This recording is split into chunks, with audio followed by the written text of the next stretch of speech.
The Cincinnati Bengals offense is poised to carry this team, maybe even to a playoff bye. At least so says the FTN Almanac. Let's talk with the writer to break it down.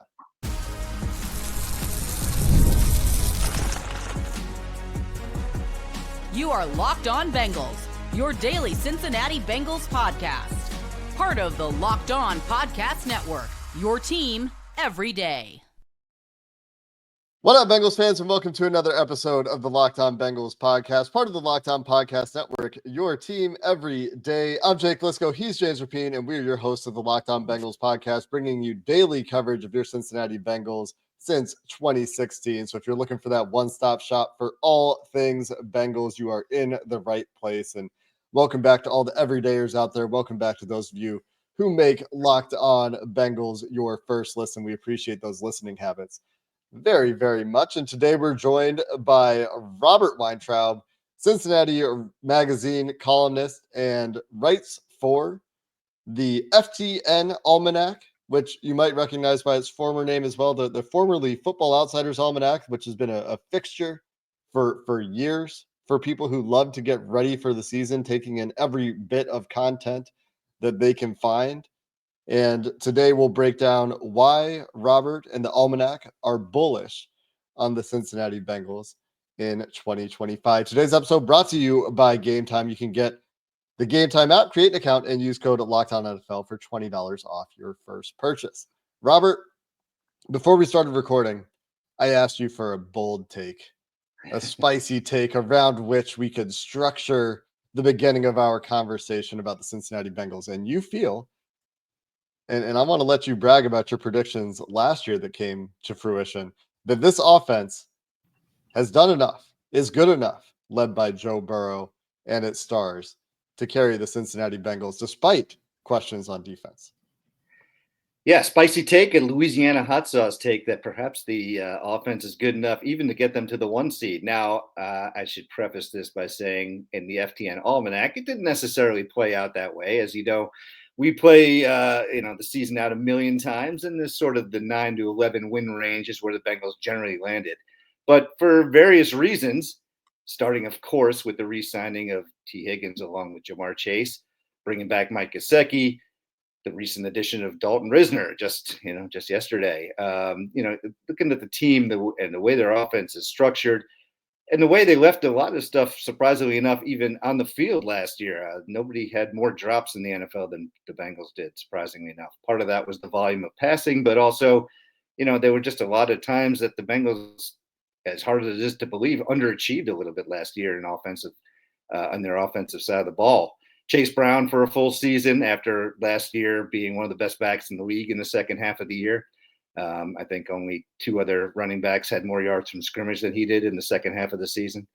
And, it's the time of year for optimism. Last year, I was a lot more pessimistic, I think, because of all the noise around the team that dragged into the season, really left a bad taste in all of our mouths. And, I even managed to predict that they would lose that opener to New England, which, as I called it at the time, Chekhov's defeat. It loomed all season, and sure enough, it came back and shot the team in the butt right at the worst possible time, cost them a playoff berth. And just think how the entire narrative around the team would be so much different if they had just taken care of business and won that, highly winnable, eminently winnable home game to start the season last year. Not to mention the games they tossed away at the end against Baltimore twice, Kansas City. There's such an overwhelming feeling that the Bengals are a certain kind of team, which is, good offense, crappy D, always manage to find a way to shoot themselves in the foot and come up shy in the big situations over the last couple of years. And really, I think it's the opposite. And going into this year, maybe it's my more optimistic side being a Bengals fan, but, I think the narrative is swayed too far to the other side now, and that they really had a lot of bad fortune last year and a lot of just, ill-timed plays that cost them so severely. I mean, they had essentially, in terms of the point differential, 1 point per game different from Kansas City. In terms of, it was like a 21-point difference over the span of a 17-game season. It's basically a point per game. And yet the Chiefs turned that into 6 more wins and the number 1 seed and obviously a Super Bowl berth, whereas the Bengals missed the playoffs entirely. I mean, that kind of those numbers just aren't sustainable probably on both ends. So we should see the Chiefs fall off a little bit this year, but that's a different podcast. I definitely think the Bengals will certainly top double digits and win this season, barring obviously the dreaded injuries to the key players that we all know about and don't want to think about anymore. And they're going to be pushing right up until the end for that one seed, and it's such an advantage to have it, as we all know, that it would be nice for once to see the Bengals not go on the road for a big game. And, the Bengals have never actually even won more than 12 games in a single season. And it occurs to me, maybe that's my bold take. This is the year they set a franchise record for wins in a season, the 17-game schedule helping. Of course, it puts an asterisk on that, but I think they can get to 13 wins. And if they do that, they'll be right there for the one seed. Ooh, yeah, that is spicy. 13 franchise record for wins. That's spicy. I think got to put it some way that really, grabs you. Yeah. And that's that'd be my take. It does. Yeah, it does. I mean, if they do that, one, it would be great for me personally, because I would prefer to not travel for AFC championship games or the playoffs. So if it was here, it wouldn't be bad. I'm at Paycor now. But before we get to more on Joe Burrow and the offense, you picked the Patriots last year, week 1. We're 10 days out as we're talking. Sounds like you're picking the Bengals to go to Cleveland and handle business.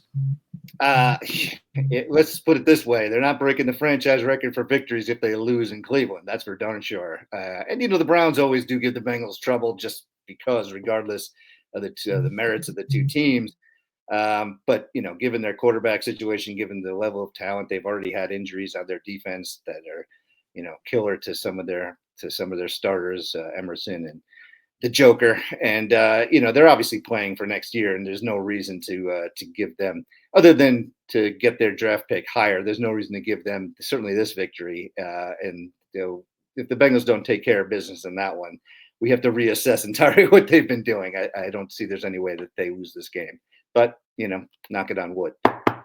When you think about the whole fast start narrative and the way that it's gone for this team in the first couple of games of the season, obviously you can point to, and we have on this podcast many, many times, the series of unfortunate events that Joe Burrow has gone through every single preseason, it seems like, besides maybe his rookie year where it was all weird. It's COVID year. What do you point to? Is it as simple as Joe Burrow's had weird preseasons? Is it as simple as Joe Burrow needs some ramp up time? Do you think the playing in the preseason thing helps, or is there something deeper you think there with it's not something that we could actually point to that isn't just like, oh, Zach Taylor can't get guys ready for week 1? What are your thoughts around the fast start idea? Yeah, I actually wrote about this today in my column for Cincinnati Magazine. So get that little promo in there. Yeah, I think you hit the basic part of it. There's 2 prongs to me. Obviously, the Burrow health thing is the single most important portion of it.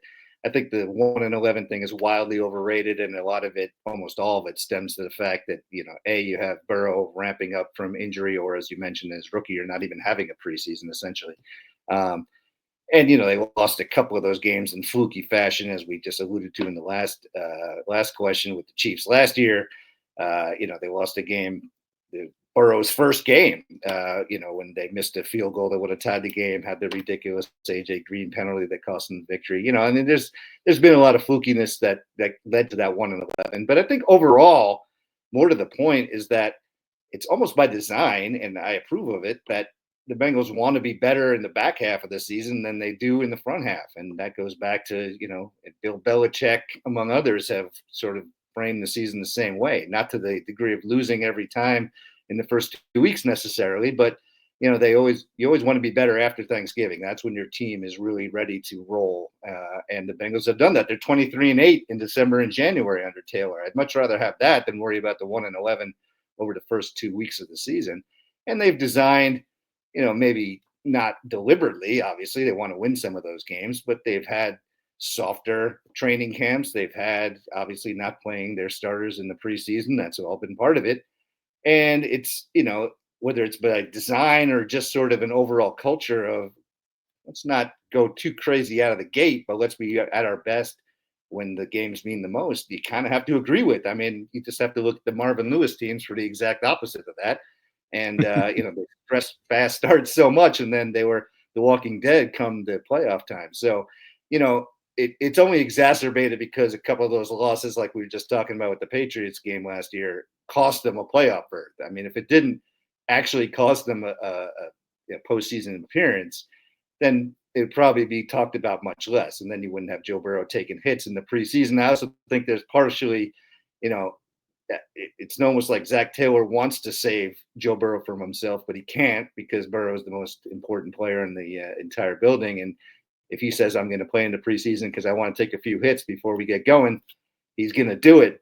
And thankfully, he didn't actually get hurt. And he, for the most part, looked great, as we can expect. And that's part of my optimism as well. It's not that he played in the preseason, but he looks like he's just hit a form that he hasn't really ever had at this time of the year in his career so far, due to the injuries and the unforeseen events around him. So, it's the 1-11 part I don't really care that much about, and I think it's an overrated thing. But if it leads to a season-long excellent Burrow, then the ends will justify the means.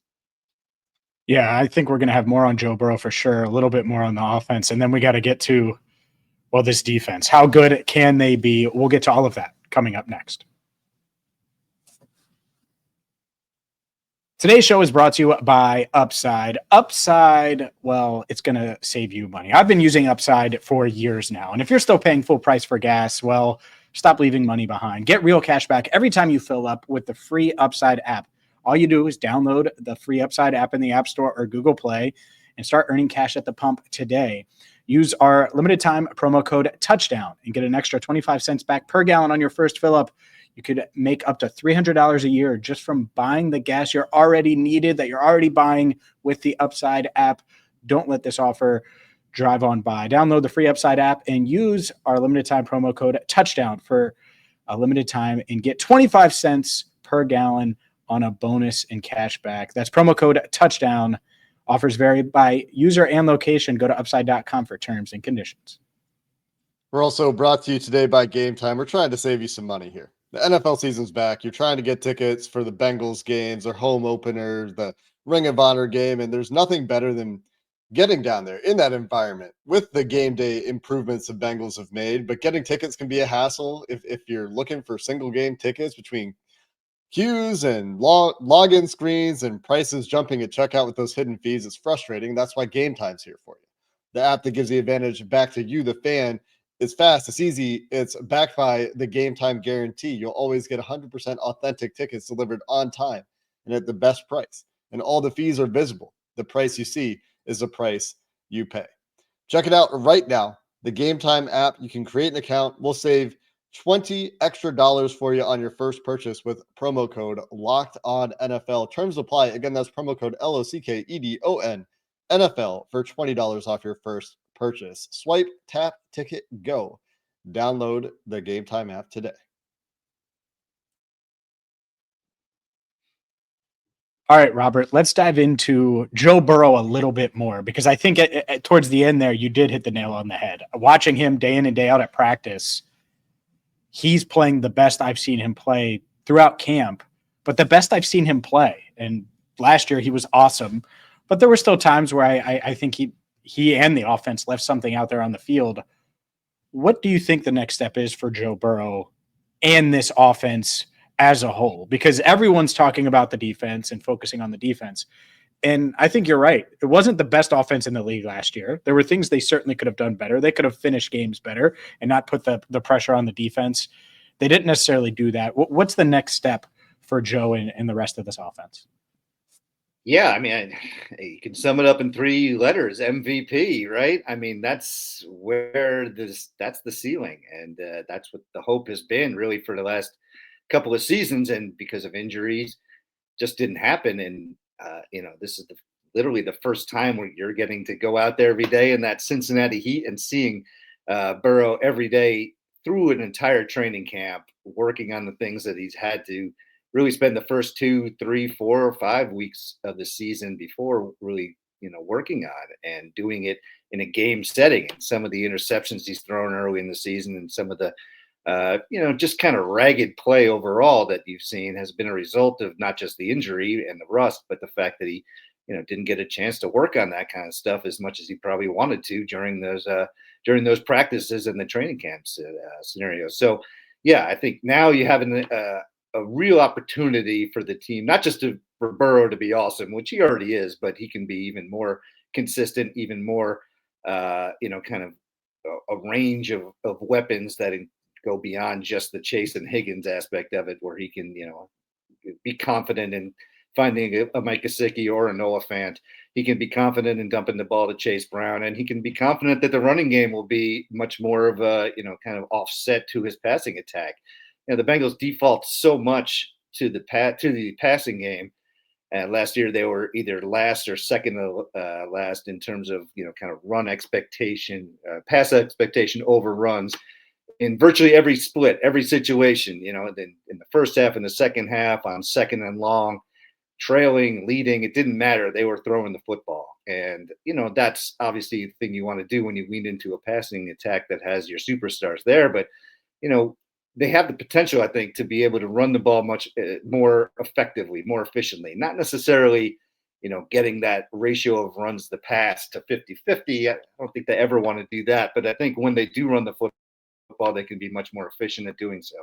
And that would really unlock another level to this offense, kind of like what you see, last year in Baltimore, where they ran the ball so well and so efficiently that the passing game was just unlocked in so many ways, even though, the receivers weren't necessarily superstars for Lamar Jackson.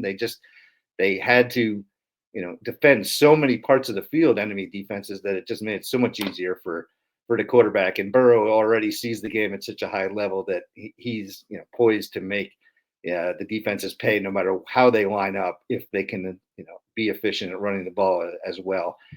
So I just think it's all there laid out for him. Talking like this sort of makes it, almost inevitable that there will be an injury or something happen along the way. And of course, that offensive line needs to stand up and not get injured and not be winding up playing replacement level guys at, 3-4 positions. Yeah. Hopefully that stays, they stay healthy, especially because those are the real guys who they can't afford to lose. The interesting thing to me is how that offensive line comes together. Really optimistic about Dylan Fairchild based on the preseason, but it's preseason. We'll see how that translates. We're optimistic now that they have the depth they need at guard with the addition of Dalton Reisner to the offensive line stable. We are very optimistic about Amarius Mims' second year. Orlando Brown, when he was healthy last year before the injury, was pass blocking with the best of them in the NFL. But you sound maybe a little bit more bullish than I thought you might be about the running game. So combining those two things, where's your optimism coming from for both the running game and perhaps the offensive line? Do you think they've finally put this thing together in a way that will hold up when the plan meets reality? Yeah. It's funny. I'm just thinking when you mentioned Amarius Mims, I live in Atlanta, and he was obviously from here and is a UGA guy. And there's a regular commercial for Piedmont Hospital down here, and it opens up with a dark screen and the words I just say, Amarius Mims suffered a serious injury. And I have a heart attack every time I see it. And then I realized they're referring to his days as a Georgia Bulldog, where he went to Piedmont Hospital for some treatment. Now, saying all that is a way to say that he and Orlando Brown are obviously just extremely irreplaceable. And all this bullishness stems from the idea that they'll be playing regularly and getting, if not the 17 games, certainly, not missing any significant time.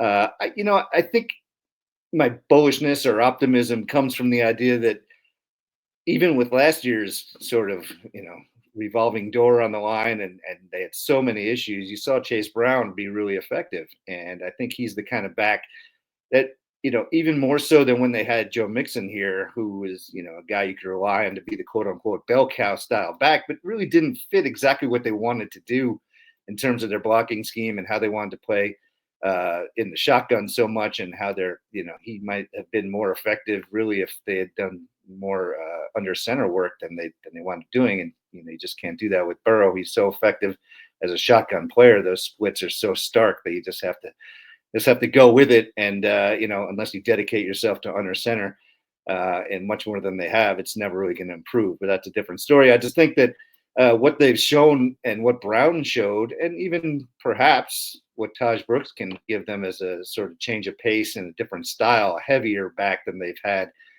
had all of last year. I thought last year they really missed the physical presence that Brooks could give them. Yeah, I just think they'll be that much more efficient on offense and running the football rather. And when you have that, like I say, it's not the volume, it's not the number of yards, it's just the efficiency. It's staying out of 2nd and 9 and 2nd and 8 that they found themselves in a lot until Brooks really took off last year. And, if they can manage to have that all season long and, have at least quality, slightly above replacement level play from both Fairchild and whoever winds up, if it's Rising right away or if it's, kind of a bouillabaisse at right guard, whatever, just so it's not the case where it's, causing a deleterious effect on the offense like it did at times last year, what we saw with Kappa and Volson. That's really where it stems from. I just think they've improved in those areas, and it doesn't get a lot of talk because everything always kind of defaults to the superstars in the passing game, and all the talk about will the defense improve. And the offensive line is not the Eagles' offensive line, but it definitely has the capability to take a big step forward, starting with Mims, who has that second year potential, burst out. Orlando Brown was really having an excellent year last year. That also goes kind of unheralded. He was really playing well until he got injured and obviously came back and played on a broken leg. I mean, just for that, the guy deserves to have the karma of having an excellent year this year on the left side. I just think the line has a real opportunity to coalesce and be in the middle of the pack, let's just say, in terms of offensive lines throughout the league. And if they do that, again, the sky's the limit for this offense. Will the defense be in the middle of the pack? It's time to discuss Al Golden's group coming up next. Today's show is brought to you by Prize Picks. Prize Picks, well, it's daily fantasy the way it should be. And what does that mean? Well, you can turn your football predictions into real rewards. Preseason is obviously in the books. The regular season is almost here. In fact, NFL football starts 1 week from today. We're recording on Thursday. And whether you've got your eye on big-name quarterbacks or breakout running backs, Prize Picks makes it easy to get in the game. Prize Picks is super simple. All you do is pick more or less on 2 to 6 player stat projections. And if you get your picks right, you could cash in and win up to 2,000 times your money. And the flex play option, it's a total game changer. Even when one of your picks misses, you still can double your money. Prize Picks puts their members first, so all withdrawals are fast, safe, and secure. And so maybe you think Joe Burrow is going to throw for more than his number of passing yards in that projection week 1 against the Browns. Combine that with Chase Brown, and boom, you can have your first Prize Picks projection. Download the Prize Picks app today. Use code LOCKEDONNFL to get $50 in lineups after you play your first $5 lineup. That's code LOCKEDONNFL to get $50 in lineups after you play your first $5 play. Prize Picks. Run your game.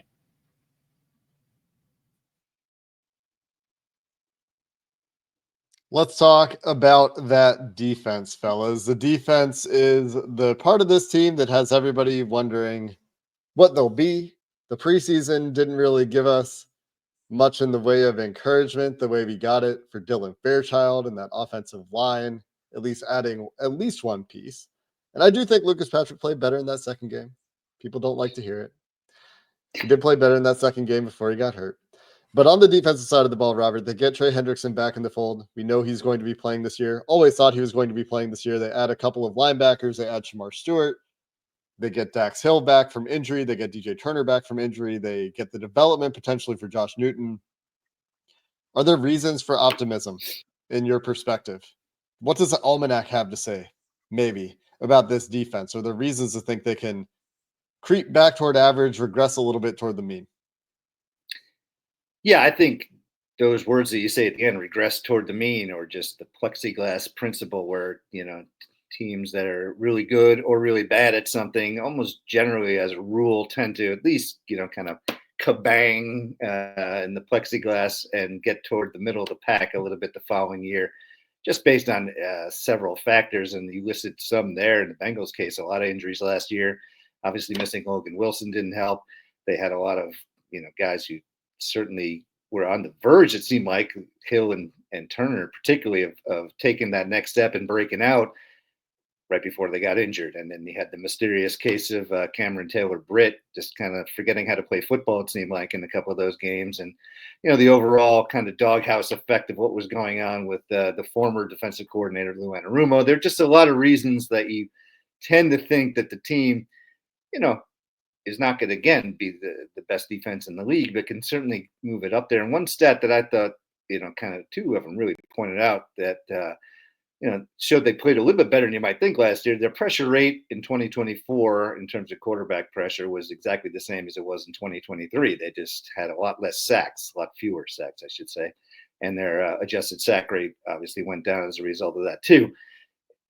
Think about it in your mind's eye. We go back to that Patriots game again, where they were around the quarterback so many times, and it seemed like Trey Hendrickson in particular was going to have a couple of sacks, and somehow Jacoby Brissett slipped away in that game, or how many times Lamar Jackson slipped away from sacks last year, right? So, just a few of those plays, the margins are so small that they can, change entire games. And I looked at another stat, which was, the Bengals were actually 14th last year in net average yards per attempt against. In other words, on the down by down basis, the secondary wasn't quite as bad as we all kind of thought it was.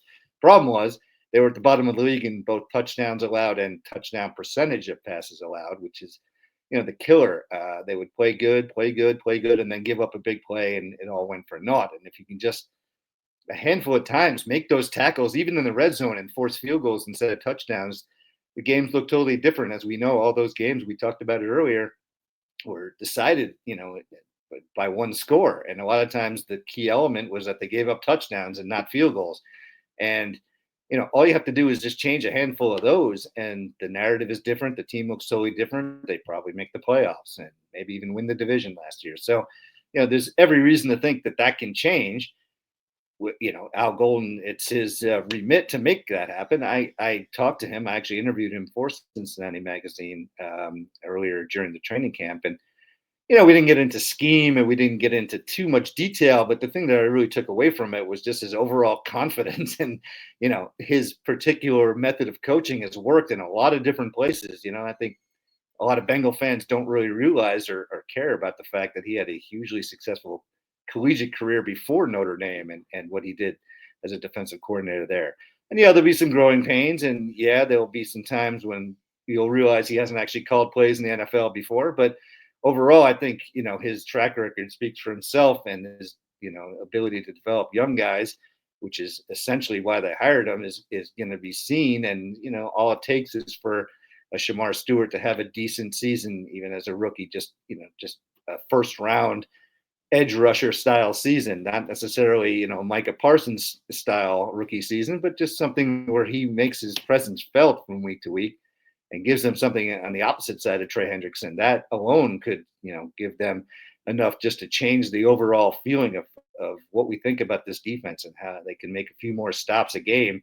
With this offense, that's all you need. So again, I feel that maybe optimistic is the right word because we're on the verge of the season, but they have holes, they have weaknesses, they have to improve that tackling first and foremost, but I don't feel they're that far away. I don't feel like it's this gigantic, kind of lack of talent that they have out there. They just have to make, it sounds simple to say, and maybe it's a little trite, but they just have to make plays in key spots, which they haven't been able to do really the last couple of years.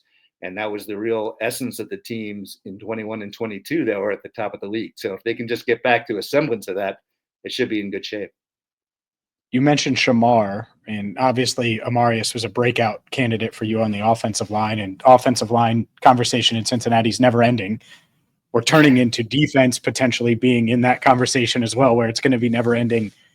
If Amarius is the potential breakout on offense, is it Shamar on defense? Is there someone else that you're eyeing? Who do you hope or think realistically could break out and be that guy that helps get this Bengals defense back to where it was a few years ago? Well, certainly Shamar is a candidate. I'm always hesitant for rookies to have that sort of, label on them unless they're kind of like top five guys, Jamar Chase or somebody. But, for me, it's Chris Jenkins. I mean, he's sort of drafted to be the guy who takes that role and is ready to break out. And apparently, from all reports, he's had an excellent camp. He's looked really good. I don't really feel like he did much in the preseason games, but I don't really hold that as too much of an indicator necessarily. He doesn't have to be like a guy who breaks out to an all-pro level player either. He just has to, provide them with some stability and some pass rush, if nothing else. We know he can stop the run. We know he can fill in, and if he's gets to the point where you're thinking to yourself, hey, he has to start over a BJ Hill or, play even the rundowns instead of TJ Slayton. We can't keep this guy, off the field. That's enough of a breakout that could really have an effect on the Bengals defense that'll be noticeable. There's other guys certainly who could fill that role as breakout players. I mean, maybe a Jordan Battle or maybe, even Cameron Taylor-Britt returns to that level, and that would certainly help the team as well. But for me, it's Jenkins and just we've talked, and you guys certainly have talked endlessly about how the defensive tackle position is in such a weak point, especially since DJ Reader left, that, if Jenkins can give them even a semblance of, a real bona fide starter in this league and a high-end starter, then, again, the defense takes on a whole new look. And given his youth, that would give them a real leg up going forward, and how they build their defense around the middle of that front four instead of, the way they've sort of built it around just the edge rushers so far. They have invested so many resources on the defensive side of the ball in the last few years, between the draft, between trying to find free agents at times and not necessarily getting the free agents that were the right fits, and letting some players go that they needed to end up replacing. I think the key for a team like the Bengals, and there's a lot of talk as we're recording this episode on Thursday about, the way teams are being built with massive salaries for quarterbacks these days, and the importance on the draft. And Cincinnati's always been a team that's so reliant on the draft. So finding those breakouts that you're alluding to, Robert, I think just critically important this year. We're going to wrap up there. You can find Robert's writing at CincinnatiMagazine.com. You can also find him on social media, on Twitter, at least, at Rob Wein, Wein. Always appreciate the time and insight from the FTN Almanac Cincinnati Bengals chapter writer, Robert Weintraub. Appreciate it, Robert. And that's going to do it for this episode of the Locked On Bengals podcast. Until next time, regular season is here. Thanks for listening or watching. Hoo day, and have a good one.